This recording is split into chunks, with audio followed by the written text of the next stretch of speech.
Hi guys, it's me, just Machine again, and I just got binge watching one of my favorite shows on Netflix.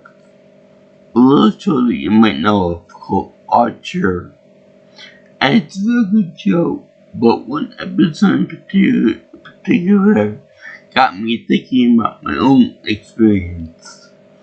And this is the episode in which Archer and the crew get stuck in an elevator, and they spend the entire episode pretty much trying to get out of it. And that got me thinking about my own experience with getting caught in an elevator. Yes, I did get caught in an elevator with a bunch of strangers, and no, nobody had to eat each other for survival. Anyway, this happened many years ago, when I was still going to the Morgan Sun with my parents. And we went there, and when we went there, we were on a day that Rihanna of all people was performing. So I really liked Rihanna back then. Much more than I like her now, but that's beside the point. I like her music back then a lot more. So anyway,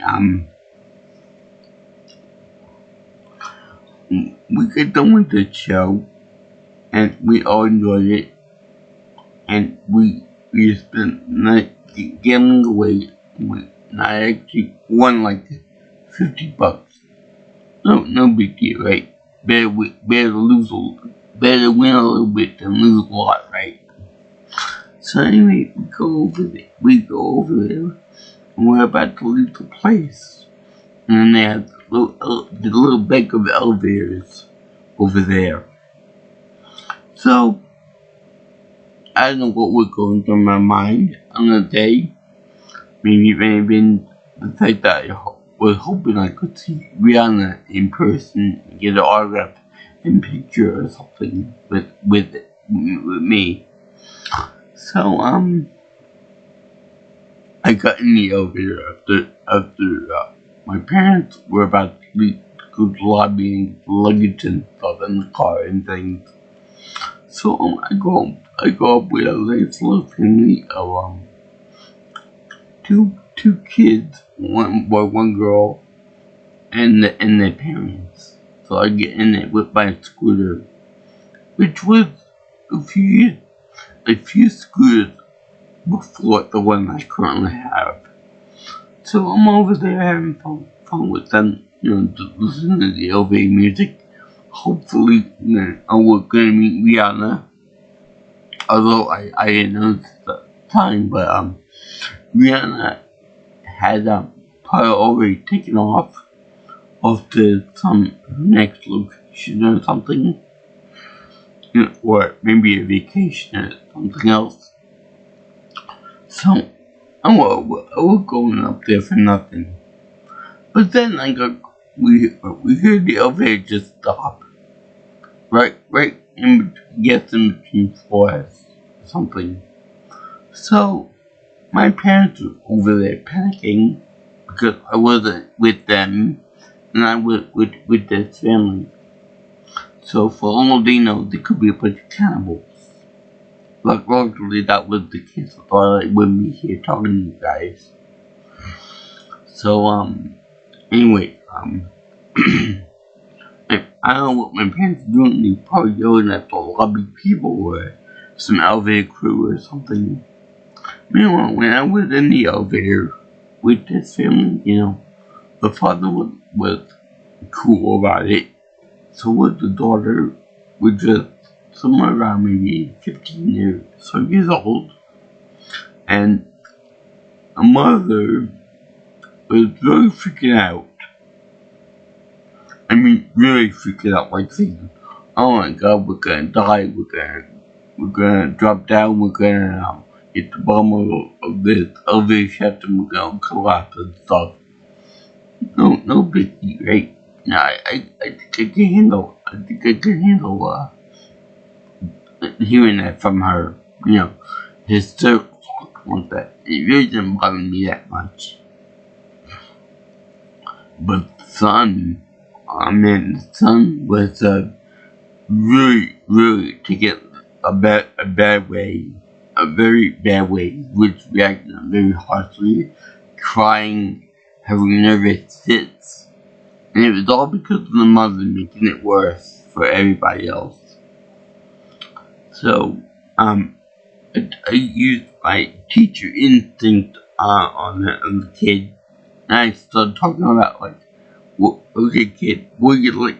I didn't call him a kid, but you know what I mean. I said to him, I said, okay, do you like sports? Do you like video games? Do you like this, that, and the other thing? You know, something to get this money off of what the mother was saying about this whole panic talk about, death and, dying and being hurt and stuff like that. And what if the people would come for us? What if we were there for hours on end? What about the oxygen? What about bathroom breaks? All that other stuff. But we're like, lady, we're in a bad situation. Don't make it 20 times worse by talking about all this negative karma shit. So, we're in the area for about maybe 10 minutes, give or take. So, I really didn't want to, I didn't want to yell at her or anything like that, because it wasn't my business, and I didn't know what kind of anxiety issues she might be going through or whatever. The father and the daughter were like, okay, when we're gonna go? We're gonna miss our hotel rooms. We're gonna miss the latest performance by whoever, But the mother was really sort of get on my nerves. We're trying to talk to the son, saying kind of like a male bonding type stuff, like what kind of video game you like Halo, you like this character, that character, you like Justin, you like Cortana, what's your favorite love, what's your favorite vehicle, and all that other stuff, trying to relate to the kid. But luckily he liked some of the games I liked and all that stuff, so that was good stuff, but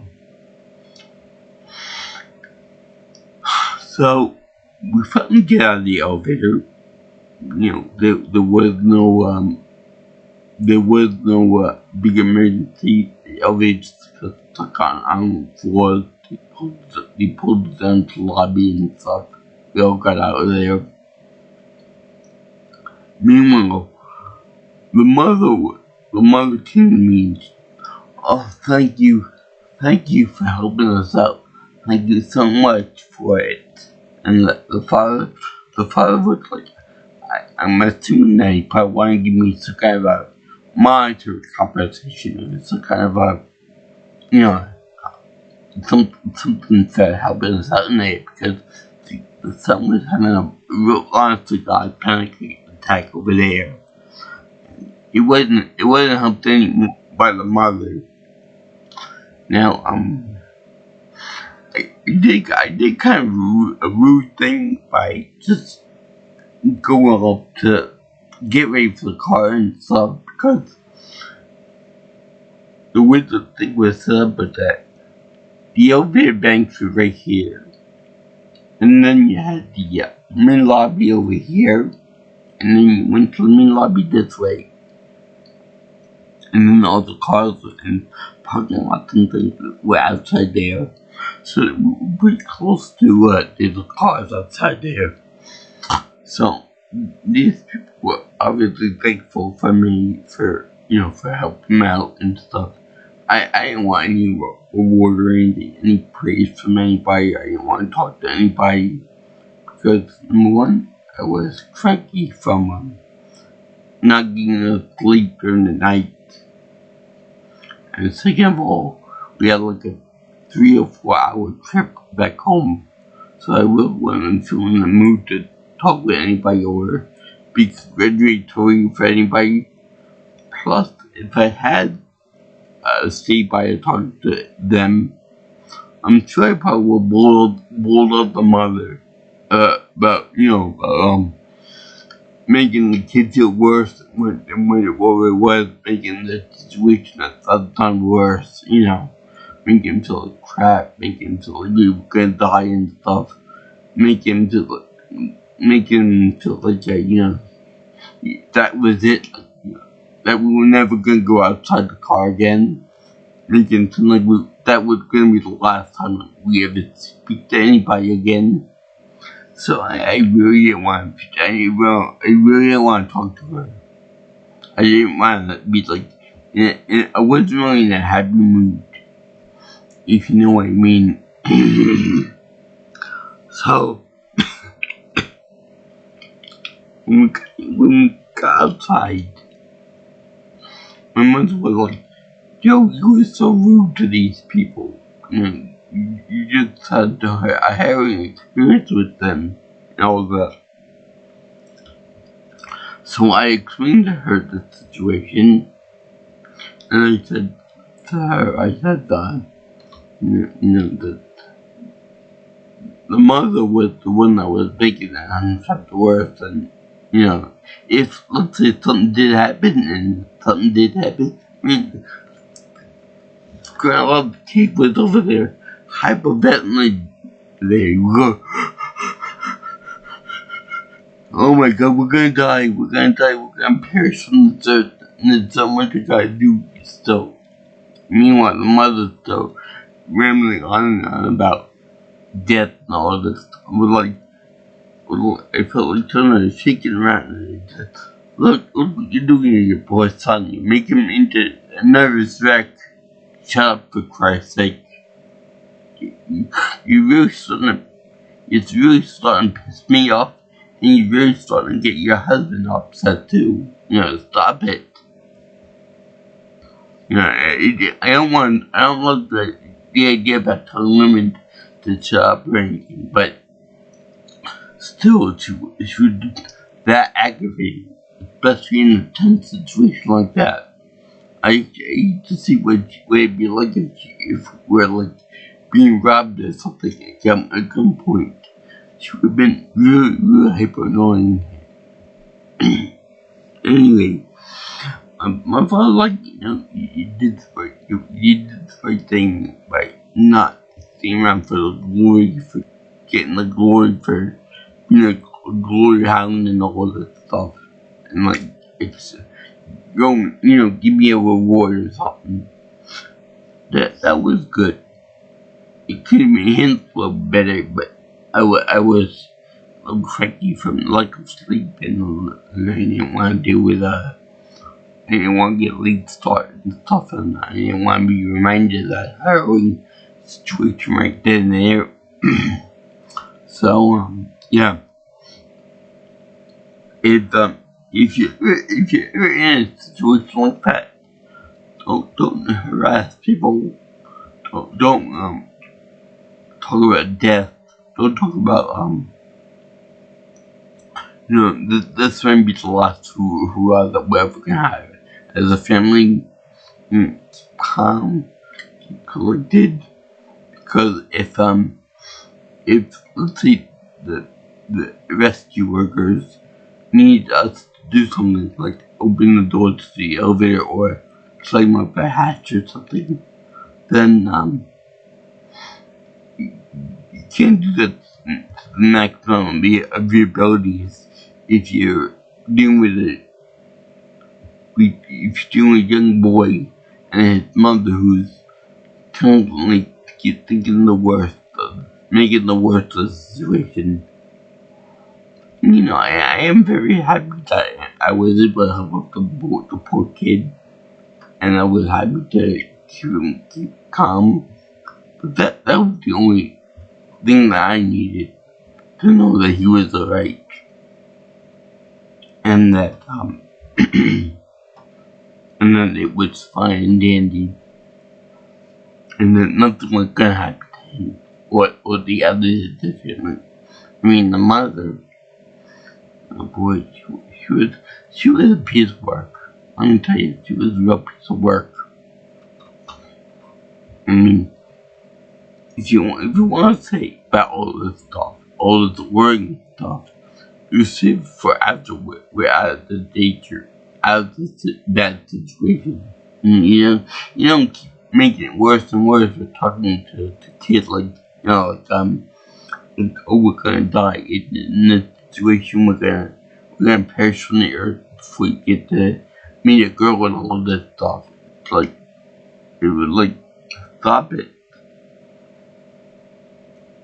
And I know it's not right to, tell a woman how to talk to their own kid, but still, it was kind of disgusting that she was worried so much about all this stuff. She would make the kid a nervous wreck, a nervous, hyperventilating wreck. I mean, I was thinking to myself, this kid thinks to something worse, I'm not gonna be able to do anything about it. Neither is anybody else, because my school was quite literally dividing the family up. You had the two people over here, you had the two people over here, and in the middle, you had my scooter. So, what do you believe that it was Providence that I went in there at the moment I did? I can't say that it was some kind of a God moment or Jesus moment, that I was put in that situation for place, but I just don't want people to think that I was rude by leaving them and want to get out of that situation. So I could.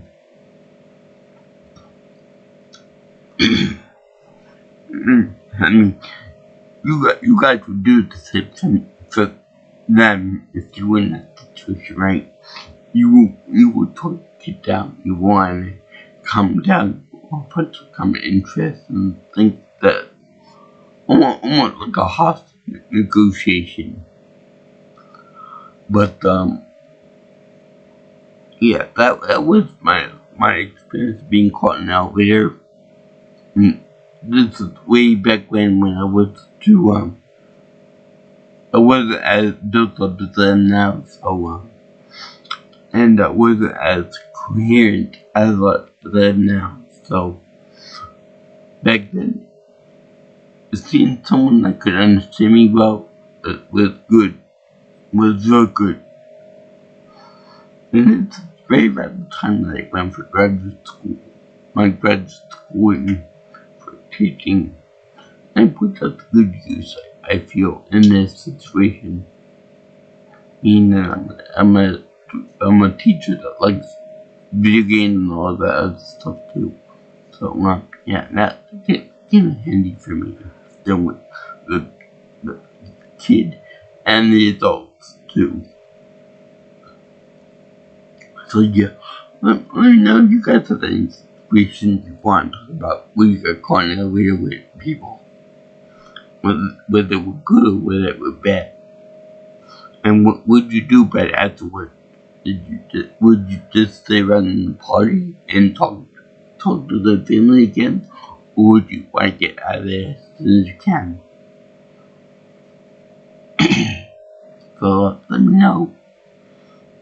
Anyway, I'm glad you guys stayed around for this little video in which I talk about my experience of being caught in an elevator in the Mohegan Sun. I'm sure it happened multiple times over this since then. But yeah.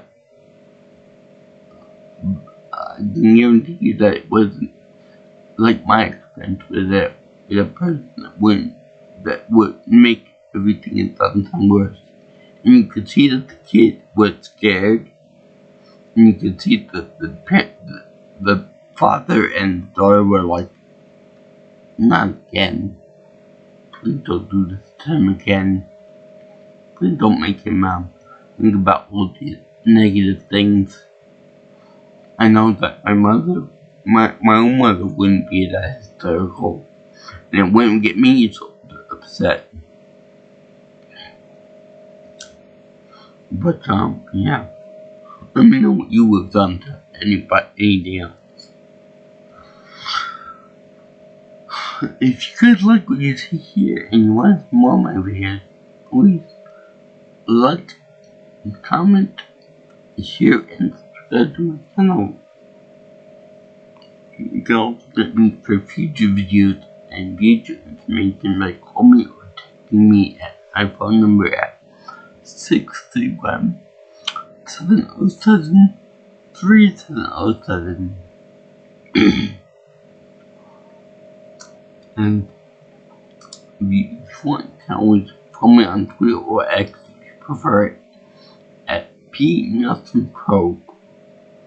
Also, my email is jjviewingchannel@gmail.com.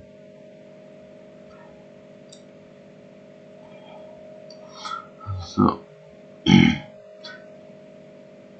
I want to say that I don't think that we've ever gone to the movie very often after that incident. Not because we don't enjoy the gambling or because we don't enjoy the atmosphere over there or even prefer the elevator, because shit happens, right? But it just, the rooms that cost a fortune. I mean, we actually tried the atmosphere in the gambling areas, because of like 3 different parts of the casino. It's a big place and stuff. It's like the wind casino, the earth casino, and I think air casino. Something thereabouts. Anyway, it's really nice to go with that. And yeah, it needs an American type vibe to it. Very, very nice. Very well done. And I even met someone that's my friend told that I used to work in a store over there. So that's the only reason why. And we definitely prefer that better than Foxwoods. I'll tell you about what happened at Foxwoods in another video. But we didn't go there for the room being, so pricey. Like $300 a night and up. But it's still pretty nice. I don't have any fear about getting caught in an elevator. I didn't back then, I'm not gonna have it now. I don't care who I'm with or wherever. I'm not gonna be afraid of an elevator. Technology does break down at times, but we got calm, collected, peaceful, and everything will be alright in the end.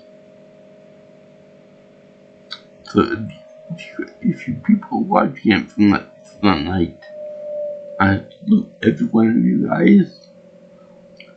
It was a pleasure being in the elevator with you, and let's hope it never happens again.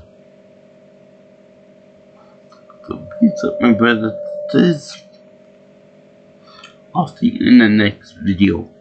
All you girls and guys in Interland. Ciao, ciao. Arrivederci. Sayonara.